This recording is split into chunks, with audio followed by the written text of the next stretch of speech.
January 2026, 2 a.m. The border between Bryansk and Navlia, Russia, becomes the stage for one of the most surreal events in modern warfare. Air raid sirens scream inside a Shahed drone launch base. One by one, and then by the hundreds, Geran-2 drones, the Russian name for the Shahed 136, take off into the darkness. Their MD-550 engines howl like a swarm of mechanical hornets, racing toward Ukraine. Russian officers believed this wave would destroy Ukrainian air defenses, as so many times before. But within minutes, they would be forced to destroy their own drones with their own hands. Why did this happen? Don't look away, because in moments you'll see the price Russia pays when it is attacked by its own technology. This is the result of what is already being called the theft of the century by Ukrainian intelligence. The center of this operation is Navlia, a massive Russian logistics hub just 40 miles from the border. And let me tell you, Moscow wasn't holding back. They launched a wave of over 150 Geran-2 units, a massive swarm designed for one thing: total saturation. Before we continue with this bombshell revelation, subscribe to the channel and turn on the bell. Your participation is what allows us to bring these exclusive battlefield analyses. If you've never heard of the Geran-2 or the Shahed 136, imagine a 1970s lawnmower on a heavy dose of steroids flying over your house. These machines are powered by the MD-550 engine, generating enough thrust to hit 115 miles per hour with a range that can cover 1,000 miles. But the real problem isn't the speed, it's the 90-pound explosive payload hidden in the nose. The Russian high command had a lethal mathematical problem they wanted Ukraine to solve. By sending 150 of these flying chainsaws toward Kyiv and Sumy all at once, they wanted to force the Ukrainian defense grid into a state of total system overload. In the bunkers at Navlia, the Russian officers were feeling pretty good. They had the numbers, they had the hardware, and they had a plan that looked perfect on paper. But what would happen if Russia were attacked by these very drones? Yes, you heard that right. This is exactly how this theft would happen. At 2:15 a.m., the sirens blared loudly, but the Ukrainians were not caught by surprise. Thanks to real-time partisan intel and OSINT satellite data, Ukraine knew this specific shipment from Alabuga was fresh off the line. They didn't want to destroy the wave, they wanted to tax it. Leave your like now if you want to see more videos about Ukraine's secret tactics. Your support helps the channel grow and bring the truth to light.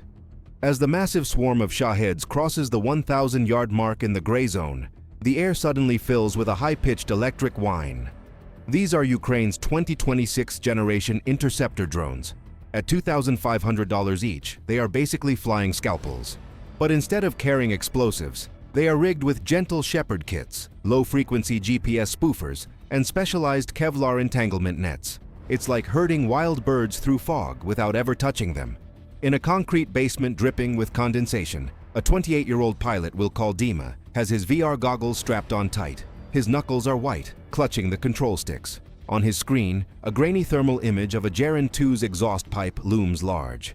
He's not looking to blow it up, he's looking to bully it. Ukraine's electronic warfare team starts spoofing the GPS coordinates. They trick the drone's brain into thinking it's 5 miles off course, while Dima's FPV drone moves in like a high-speed sheepdog.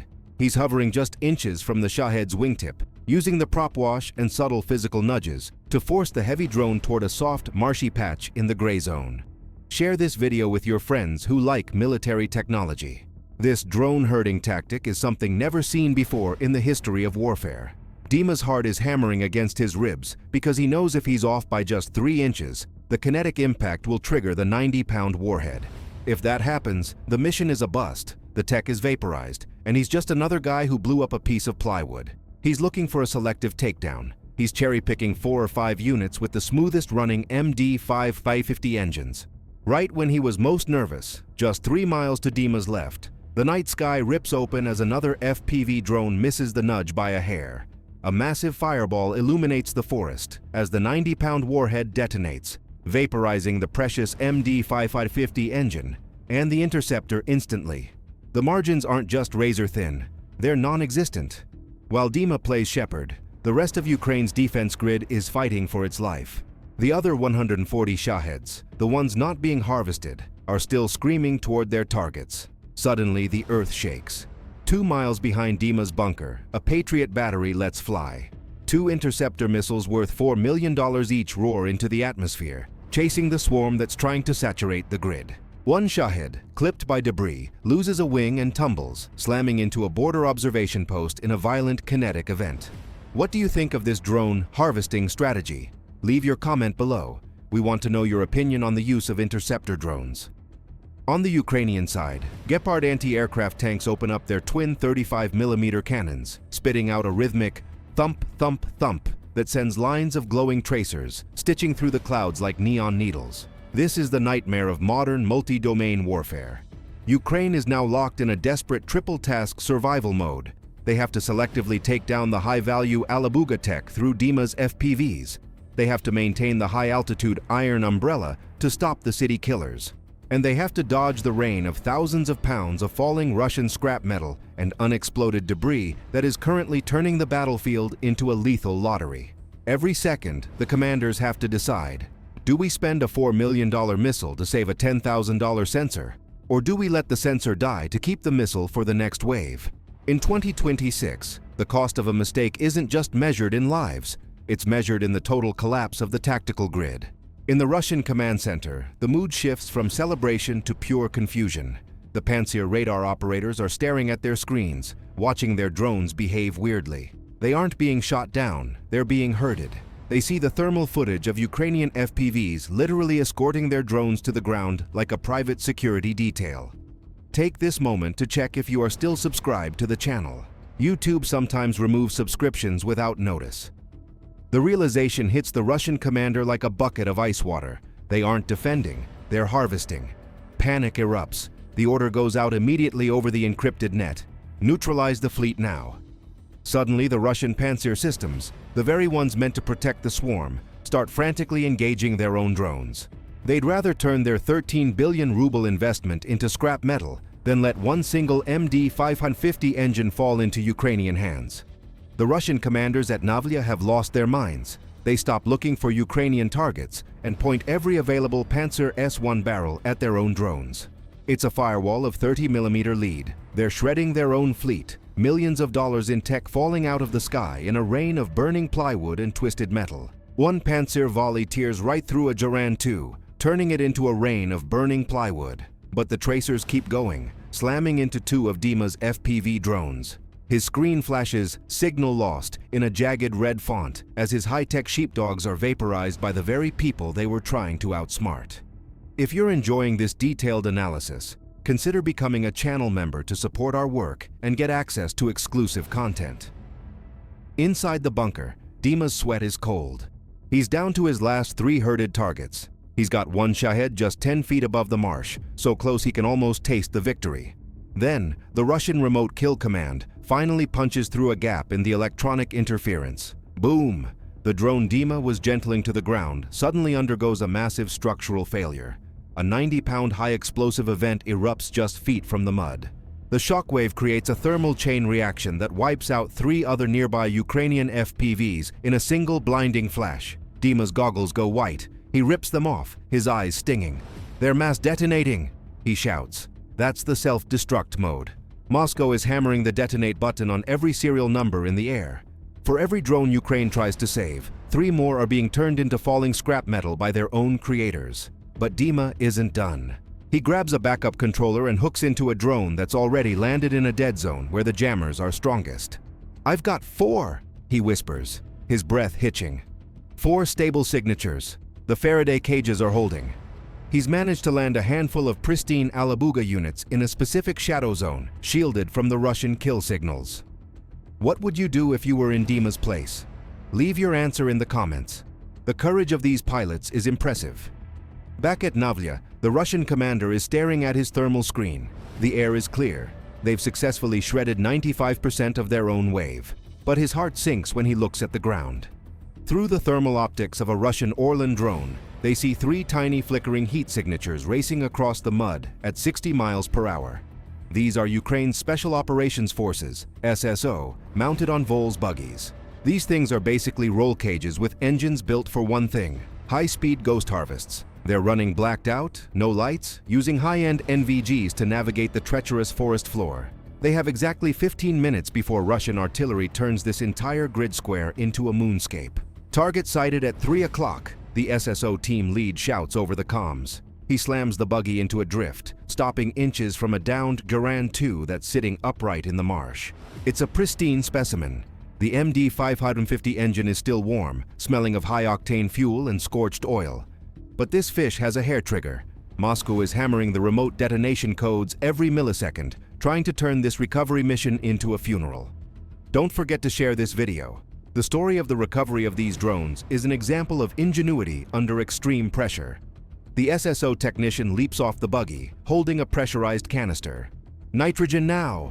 He douses the Shahed's nose cone in a cloud of liquid nitrogen, freezing the chemical fuse and the electronic trigger in a fraction of a second. It's like putting a ticking time bomb in a deep freezer. While the tech works, two other operators throw a portable Faraday cage, a specialized high-conductivity mesh tent, over the entire drone. Instantly, the link to Moscow is severed. Inside that mesh bubble, the drone is electronically dead. In Navlia, the Russian commander is screaming at his console. The signal is flat. Why isn't it blowing? Realizing the Faraday trick, he stops trying to be surgical. He grabs the radio to the heavy artillery batteries. Coordinate grid 44, Alpha, flatten everything.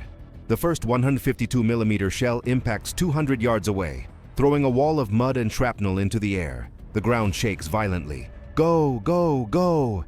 The SSO team hauls the 50-pound MD-550 engine onto the buggy's rear rack. It's a brutal physical struggle, greasy metal, sharp edges, and the constant fear that the frozen fuse might still find a way to spark. They've got 4 engines, 4 guidance kits, the crown jewels of Alabuga. Do you believe this captured technology can change the course of the war? Comment your vision on the future of drones in Ukraine. In the Russian command post, the commander watches the tiny heat signatures of the buggies weaving through the falling artillery shells, disappearing back into the Ukrainian tree line. It's the ultimate irony. Too late. Ukraine had already finished the heist and left through the back door. 4. Alabuga engines are now headed to a secret workshop in Kiev, and Moscow has just realized they've provided the raw materials for their own future funeral. Ukraine didn't leave Moscow waiting for long. Exactly 7 days after the ghost harvest, while Russian commanders were still filing paperwork to explain why they shredded their own multi-million-dollar fleet, the stolen tech was already undergoing a Frankenstein makeover in a secret Zampatech workshop. The Ukrainians didn't bother copying the Shahed from scratch. That's for people with too much time and not enough war. Instead, they performed what engineers call battlefield jerry-rigging. They took those 4 pristine MD-550 engines and dropped them into the airframes of upgraded Beaver long-range kamikaze drones. This was the reverse B strategy. By January 25, 2026, they had a fleet of 10, the 4 stolen Hearts and 6 other drones with donor upgrades. These weren't just copies, they were version 2.0. Subscribe now so you don't miss the next video where we'll show how these modified drones were used in combat. The Ukrainians added specialized anti-jamming firmware. Think of it as rooting an Android phone to bypass the manufacturer's restrictions and modify the exhausts to be slightly quieter while maintaining that signature Shahed lawnmower drone sound. The Russian radar operators are bored, staring at the same green sweeps they see every night. Suddenly, 10 acoustic signatures pop up on their sensors. The sound is unmistakable, the low guttural thrum of the MD-550. The junior operator shrugs. Must be some of our birds wandering back from a failed nav route. Because the sound matched their own fleet's acoustic fingerprint, the automated acoustic triggers didn't sound the alarm. It's like a security guard letting a thief in because the guy is wearing the company uniform and humming the company song. But as the drones dipped below 100 feet, screaming toward the Navlia launch ramps at 120 miles per hour, the Russian commander realized the reverse B was already in the room. By the time the Panzer systems tried to lock on, the drones weren't looking for cities. They were looking for the very ramps they had launched from a week prior. Contact! One drone slams directly into a row of loaded Shahed launch racks. The resulting thermal event is massive, a chain reaction of fuel and high explosives that lights up the Bryansk sky like midday. Leave your like if you thought this twist was genius. Ukrainian intelligence really exceeded expectations. But Moscow isn't sleeping. Within seconds of the first fireball, the Navlia base erupts in a frantic, desperate defensive response. One Panzer commander, realizing he's being hunted by his own technology, overrides the automated friend or foe filters and begins blind firing into the smoke. He manages to catch one of the modified Beavers in a crossfire of 30mm shells, shredding the stolen MD-550 engine mid-air in a spray of sparks and fuel. But while the Russians are fixated on the loud screaming bees in the sky, they've left the back door wide open. In the shadow of the massive smoke plumes and the deafening secondary explosions, a secondary swarm of 20 low-cost, high-speed FPV kamikazes screams in from the tree line at ground level. These aren't long-range harvests, they're the cleanup crew. They weave through the burning wreckage of the launch racks like mechanical wasps, ignoring the main fires to target the high-value nervous system of the base, the fuel tankers, the mobile command vans, and the power generators for the radar arrays. The resulting thermal event is a violent chain reaction of high-octane fuel and 90-pound warheads that lights up the Bryansk sky like a second sunrise. What do you think Russia will do next? Leave your prediction in the comments. The warboard is changing rapidly. Through the blinding white light of the cook-offs, 2 more long-range drones, the final Stolen Hearts, use their high-precision optical guidance to navigate through the black soot. They ignore the easy targets and dive straight into the very pantsir batteries that had fired on Dima's FPVs 7 days earlier. The Russian officers at Navlia were in a state of pure, unadulterated shock. They were being hit by the literal ghosts of their own equipment. It was a psychological meltdown. How do you defend against a weapon that sounds like yours, looks like yours on radar, but carries a Ukrainian message inside the warhead? Moscow had to freeze all Shahed operations across the northern border for 48 hours just to figure out how to tell their own drones apart from the boomerangs. You see, Russia thought they were being clever by destroying their own house to keep the neighbors out, but Ukraine just took the burning wood, carved it into a spear, and threw it right back through the front window. It's the most expensive return to sender in military history. Ukraine didn't just win a battle at Navlia, they turned Russia's best weapon into a psychological liability that Moscow can no longer fully trust. Thank you for watching this far. Don't forget to comment, like, and share this video. Your help is fundamental to the channel. So here's the big question for the Kremlin. When the next wave of jet-powered Garin 5s takes off, will they be heading for Kyiv? Or are they just the next recruits for Ukraine's reverse B fleet? Drop a comment below and let me know. Is this the ultimate military reverse card, or just the beginning of a whole new era of drone theft? And hey, if you want to see how Ukraine mods the next piece of Russian tech, make sure to hit that subscribe button. Catch you in the next one. Additional technical analysis. The engineering of the capture. To understand the magnitude of this feat, we need to look at the technical details. The MD-550 engine is an Iranian copy of the German Limbach L550E engine. It is a 4-cylinder, 2-stroke engine that is incredibly reliable and simple. However, its simplicity is its weakness. It lacks advanced hardware encryption systems that would prevent its reuse. Ukraine took advantage of this vulnerability, treating the engine as a modular component that could be easily integrated into other platforms. Furthermore, the capture of the guidance kits revealed secrets about how Russian drones handle GPS interference. By analyzing these circuits, Ukrainian engineers were able to develop even more effective electronic warfare countermeasures, making future Russian attacks less accurate. What Russia lost in Navlia was not just hardware, it was the integrity of its drone architecture. Do you think the simplicity of Russian technology is an advantage or a disadvantage? Leave your technical opinion in the comments. The geopolitical fallout. A blow to the Alabuga-Tehran alliance. The Navlia incident has sent shockwaves far beyond the battlefield, reaching the halls of power in both Moscow and Tehran. The Alabuga Special Economic Zone, where these drones are produced, was supposed to be the crown jewel of Russian-Iranian military cooperation. The fact that their unbeatable swarm technology was not only intercepted but harvested and turned against them is a massive embarrassment. It raises serious questions about the security of the entire production line and the effectiveness of the technology being shared between the two nations. Intelligence reports suggest that Iranian advisors in Russia are furious, demanding a full investigation into how the Ukrainians were able to develop such effective herding techniques. This friction is creating a rift in the alliance, as both sides point fingers at each other for the security failure.